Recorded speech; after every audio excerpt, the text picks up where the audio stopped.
The Jesuits have 180 higher education institutions around the world, including universities, colleges, faculties of theology, and the like, in more than 50 countries, and with around 800,000 students around the world.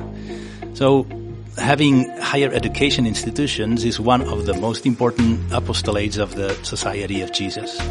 Today, in our podcast, Inescapable, the podcast of the Chair of Ethics and Christian Thought of IQS, we have the honor to have with us Joseph Christie, who is the Secretary for Higher Education of the Society of Jesus, who is then somehow in charge of all of these institutions. Indefugibles, el podcast de la Càtedra d'Ètica i Pensament Cristià de l'IQS, amb Xavier Casanovas i Oriol Quintana.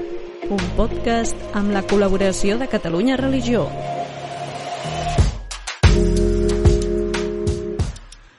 So this is going to be a friendly conversation done by myself, Dr. Oriol Quintana, and today we have also Dr. Llorenç Puig to talk with Joseph Christie. And with no further ado, we begin. So, Father Joseph Christie, my first question is, why do Jesuits have universities? Or what's the general purpose of having universities? When Ignatius started the society, he did not have an intention to be involved in education at all. It's ironic, isn't it? So he wanted to be a missionary, and his 10 companions, they wanted to go and work in Jerusalem, where Jesus worked and died. So they want to be missionaries there. Unfortunately, because of the war, they couldn't go. And they came to Rome and placed themselves at the feet of the Pope, at the disposal of the Pope, asking the Pope to send them anywhere, wherever there's a need. Mm-hmm. So you know St. Francis Xavier went to India, in other places. In 1540, we got the approval from the Pope for the starting of the Society of Jesus. Even then, Ignatius did not have an idea to involve in educational ministry. After a few years, many candidates started joining the society, and initially he wanted to send them to other universities to be educated. Mm-hmm. After a few years, some of the Jesuits started teaching them part-time, guiding them, helping them in their formation. Around 1547-48, there was a request from Messina, Sicily, from the people, asking St. Ignatius to send few Jesuits to start a school to train their children, having learned that the Jesuits were learned people those days, and they want to do that. And in the process, they also made a deal with St. Ignatius that we would not only take care of the Jesuits who would be sent here to teach, but also the Jesuits would be studying here. Mm-hmm. So in a way that is a new society, Ignatius was looking for money to train the young Jesuits. There was a proposal to somebody that we will take care of your formation. Mm-hmm. So we read and understand that it was not an easy decision for Ignatius. And it took time and discernment. And why did he have this reluctance? What was wrong about having schools? As I said, initially the whole idea was never get into any formal work. Always be available. Mobile. So that's why we even don't have the regular prayers every time, like as the monasteries do. Yeah. So they say we should be available anywhere during the day. I mean, there is an idea. But now if you are into the ministry like education, you are stay put. You can't go anywhere else. I think in a way that you are tied down, like monasteries in different level, and you are tied down here. Yeah, so that's what St. Ignatius didn't want. Yeah, he didn't want it. And in 1548, he relented, and they started the first school in Messina. And slowly the numbers started increasing, and by the time he died in 1556. I think there were about 3 dozen schools, different numbers. By 1773, when the society was suppressed, there were about 800 schools across the world. And so today, why do we still keep this? The Jesuits still keep this? Father Polanco, who was the executive secretary for St. Ignatius, later on for other generals, wrote a letter to the King of Spain later on, explaining why Jesuits should be in education. He gives 15 reasons, but I just give 1 or 2, which is very important according to St. Ignatius. Ignatius thought that education is an act of charity. I see. It's not that you are preparing elite people for different professions. He thought that is doing an act of charity in helping people to become good in character, I see. in upright in character. In a way that I am preparing a few people in upright character, they go into the world to transform the world. Mm-hmm. So in a way, we are here to journey with Jesus, to participate with Jesus in the creation of the kingdom of God.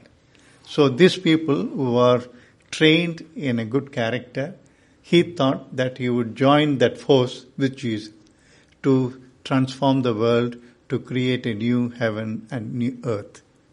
The second one that we hear is that he realized that these are the guys later on would become judges, city leaders, or civic leaders, or would hold big positions in this society.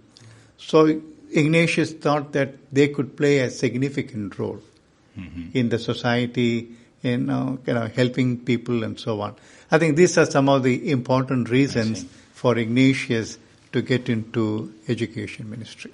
So you mentioned something that you hear a lot when you hear people discussing Jesuit education. It's a question of elitism, no? So there's an accusation of against the Jesuits of educating only the elites, or especially the elites. And actually, Jesuit universities are famous for their quality. How do you react to that? I mean, is that an accusation, a legitimate accusation, or? It is not a new accusation. It was already there in 1773 when the society was suppressed. As they were progressing, they thought that Jesuits were involved in educating the elite, especially the rich and the nobles and so on. Even today, certainly the accusations or the questions are repeatedly coming up. There is some truth, but not full truth. Okay. Yeah. There are some institutions which give an impression, which are highly ranked, that they are working for some elitist society. But there are also efforts made to help the poor, help those on the margins, help the Dalits, the tribals. Like in India, I know, for example, a lot of schools were started in the tribal area, in the villages. When the missionaries came, at least in my part of the country, in every parish they started a small primary school to educate, and as part of their faith formation. Mm-hmm. It's not that they start for elite.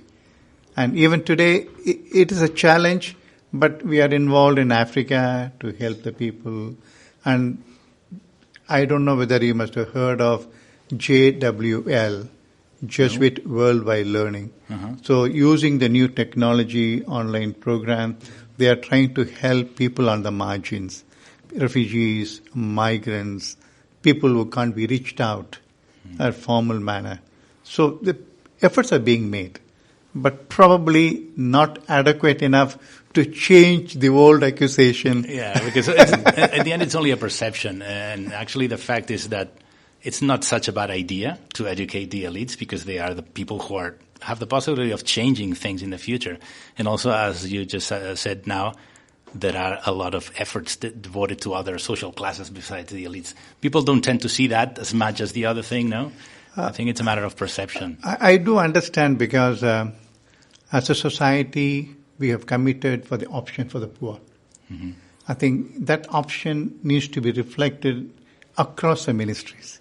So I cannot do right hand could be doing for the rich and the left hand be doing for somebody else. Mm-hmm. So every ministry has to have that option, certainly, and they try to do that, But particularly now that we have 4 universal apostolic preferences. Mm-hmm. One is, so one of them is walking with the poor.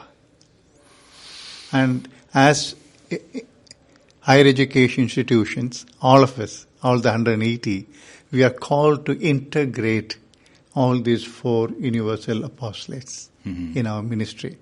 I think that is a challenge that we need to work on. Okay, I have another question, changing a little bit the subject. Big companies like Google and others have started to recruit talented young men to train them for their stuff, so taking them away from colleges. And also businessmen like Steve Jobs or Bill Gates never graduated, and they have become role models for many people for some time now already. So many people believe that one doesn't need to go to college to have a successful career. Does any of these things worry you? How do you react to that? There is a book called The Outliers by Malcolm Gladwell. He speaks about outliers of individuals and various things, and speaks about Bill Gates. Especially, there's a chapter on him. And he says he is an outlier. As a young student in a school, he had the privilege of working in a computer at a very early age. So he knew computers, he knew programming at an early age. He is from a fairly rich family and so on. But not everyone has a chance.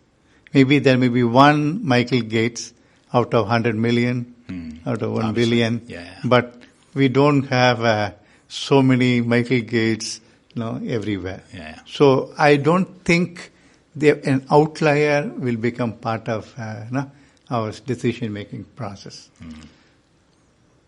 Once again, the other question that the companies are training them, but they get the basic training from us. Yeah, I see. It's a very Google or Microsoft, they come to us for placements. So certain level of training they could do, but I don't think they have the capacity to train at the level that we do at the basic level and the higher level. So I don't think that they are kind of competitors. There will be universities and universities everywhere, and the companies will be training their own men. Okay, let me pass the microphone to Father Puig. Thank you. Thank you. There was a traditional issue that was the controversy between science and faith and so on. In fact, the IQS was born as a formation for the Jesuits for knowing the sciences, the chemistry and biology in the beginning of the 20th century. After that, it was evolving, and now is the IQS in the present time. But what do you think about this? What's the situation of this whole controversy about science and faith? What do you think about this issue? First, I need to confess I'm not a philosopher or theologian, but I think this is an old issue or debate. It's very not any more relevant, or is not in the forefront, at least, I would say. As you said that 80s, 90s, and so on, everybody was talking about faith and science. But today, we don't hear so much about it because the issues are very different.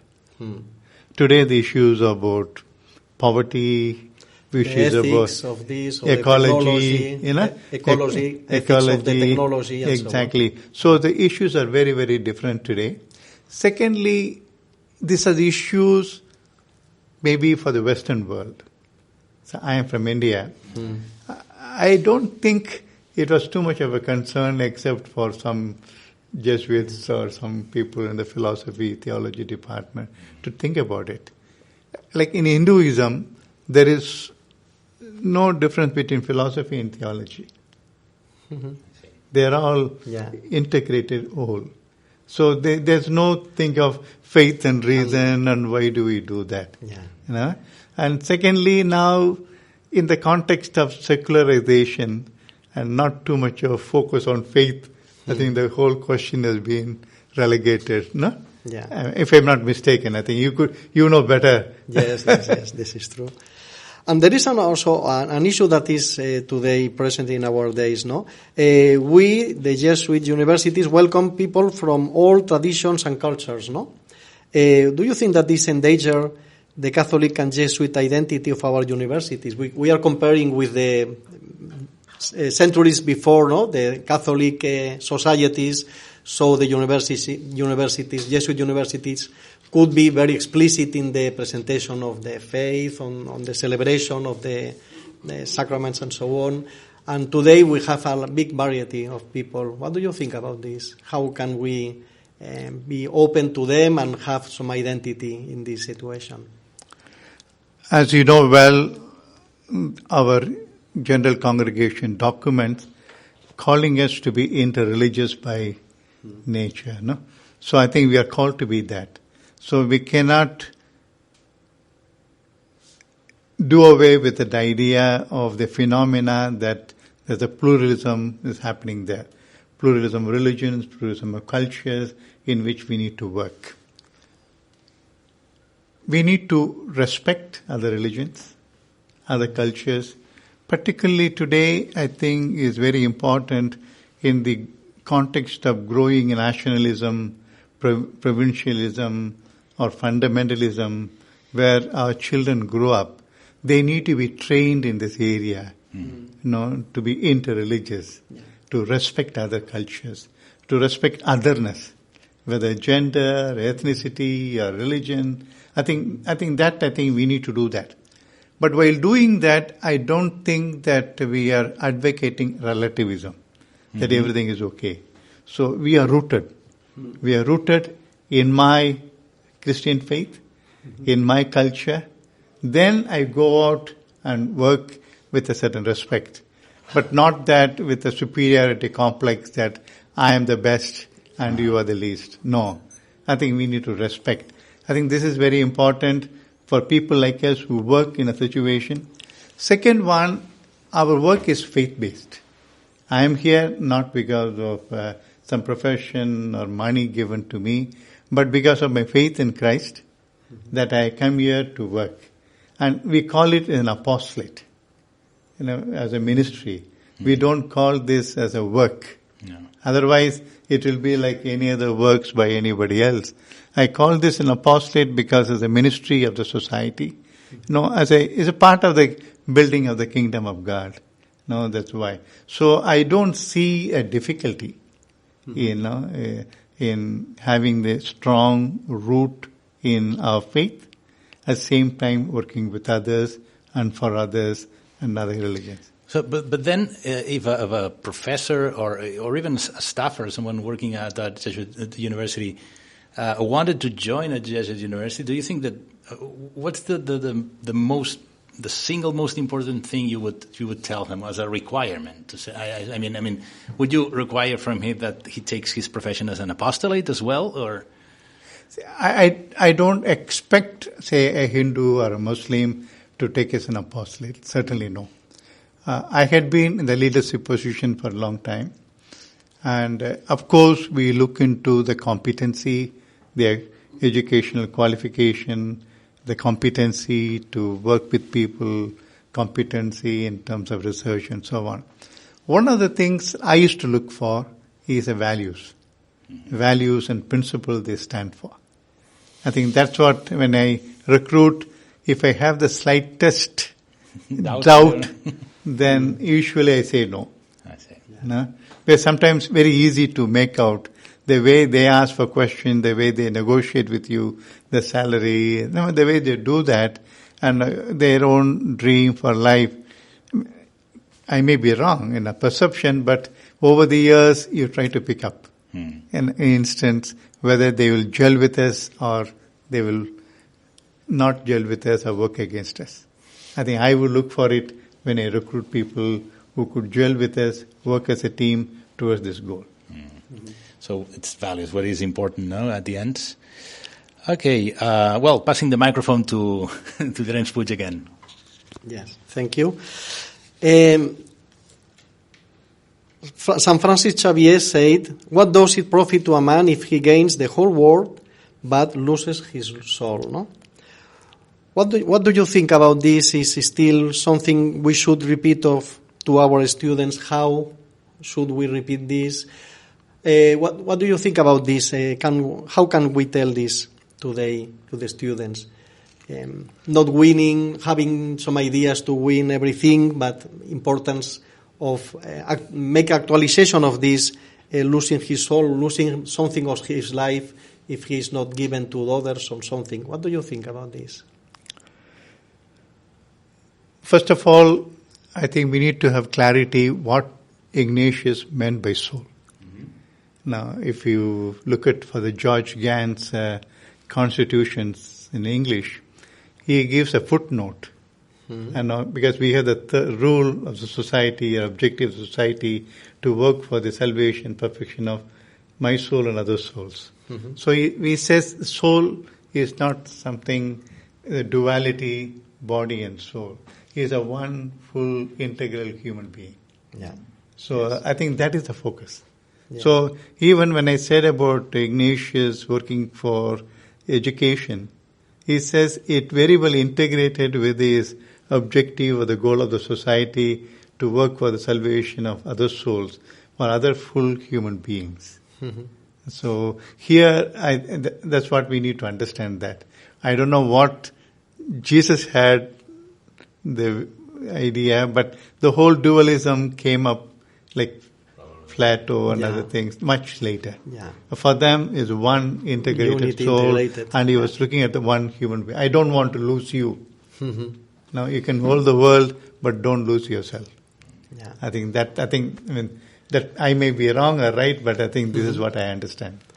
The Society of Jesus has established some preferences, universal preferences, apostolic preferences for his mission. No, one of them is for the youth people. No, in the universities we are working and we are educating, helping, accompanying some young people, and the idea is to accompany them in order to create a future with hope, a future of hope. Sure, no? Sure. How can we do this in the universities today? How do you think we can apply and develop this preference of the society that is so important? Once again, going back to St. Ignatius, yes, he was looking at the integral formation of individuals.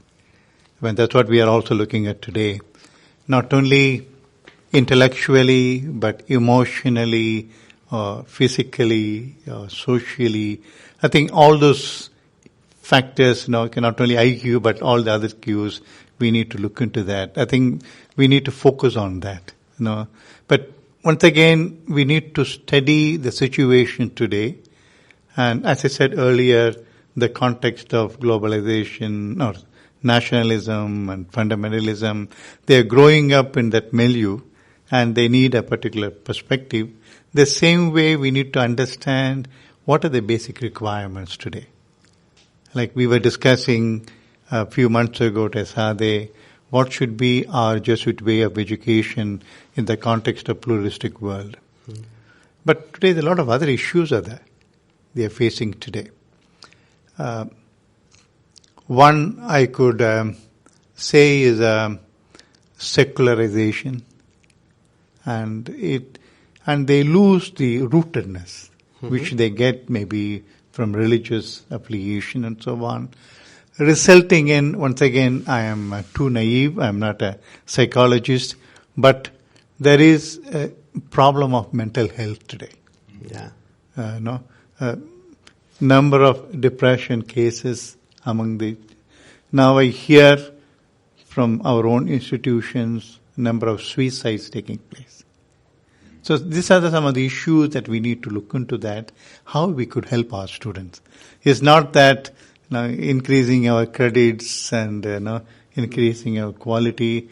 But I think they should be good citizens of the world tomorrow.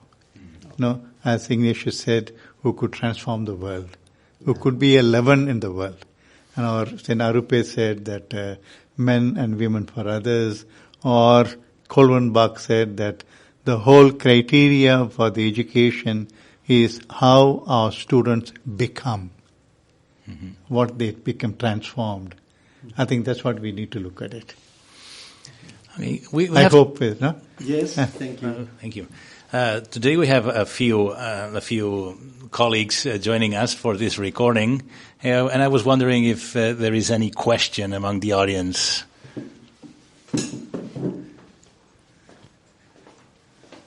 So, Father Joseph Maria, thank you very much for your dissertation. It has been very useful for us and interesting, and we have drawn a lot of good conclusions. My question is, what positive aspects do you think can be drawn from the pandemic for our universities? Thank you very much.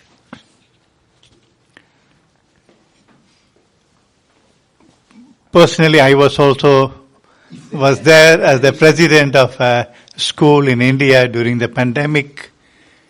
It was a difficult experience for all of us.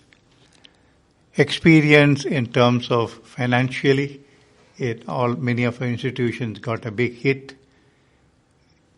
Experience of different type of pedagogy we were getting into, because we were used to physical interaction. Suddenly we go into all online, and particularly for engineering schools like yours, where they need to do all laboratory and experiences and so on, is much more difficult. But positively, it has helped us to rethink about our own pedagogy, use of technology. This afternoon I was talking for the PEP and few others, where we are starting a new institutions in Africa. We are starting 6 new universities with one faculty from Europe or from here. At the same time, we could teach all the 6 universities simultaneously using the new technology. So this we have learned after the pandemic, which we have not even thought about it earlier. So there are some learning. So how do we blend both the learning itself, blended learning? Whether we could even reduce the expenses of the students of staying for a longer time in this school. A part-time they could be at home, but part-time could be here. Or instead of 4 years, 3 years, they could spend here, 1 year at home or elsewhere, or anywhere in the world they could be there still having a experience in the industry somewhere, say in China, but same time following classes in your place. A lot of possibilities today. I think we need to be open. We need to be open and see that how we could be. But we have learned some positive things, though it was very hard for many of us. Hey, thank you. And just to wrap up a little bit, what's your agenda, Father Christie? What do you think is the most important challenge or challenges that Jesuit universities are facing for the future? First of all, the challenge is decreasing number of Jesuits, that you also have experienced here it's a problem in Europe, across certainly. the world, and to have the clear Jesuit missions together. The next challenge is affordability and accessibility, because one of the universal apostolic preferences, as you said, is the poor, and you are saying that we are perception of being elitist. So how do we make it affordable? Whether we could use a new technology like this to make it more affordable, we should think about that. The third challenge is now there's a lot of requests from areas where we didn't have higher education presence, like Africa. I see. So where the education level itself, the literacy level is low, and not many people go for higher education. We have certain responsibility to help them. So the fourth one is, as Father asked me, how do we implement all these 4 UAPs? No? We need to integrate it in our work, in our life, in our functioning. How do we do that?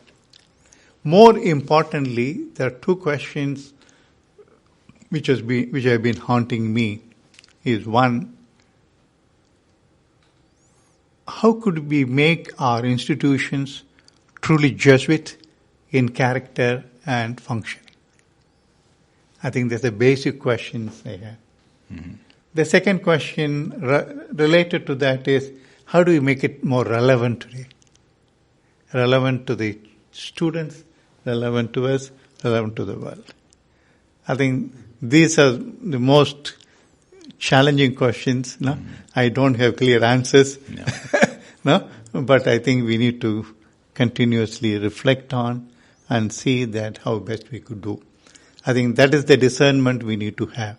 Because as you know that at Boston, the theme was discerning the future. Yeah. Discerning the future of higher education. Mm-hmm. So we need to discern how do we transform the higher education to make it truly Jesuit, truly relevant, helping students to become integral human beings who could be relevant in the world. Well, so thank you very much, Father Christie. Really, it was a privilege. And since we have an audience today, why don't we just give him a round of applause? Oh my. And to our audience, our virtual audience, thank you very much for being here one more edition, and see you all soon again.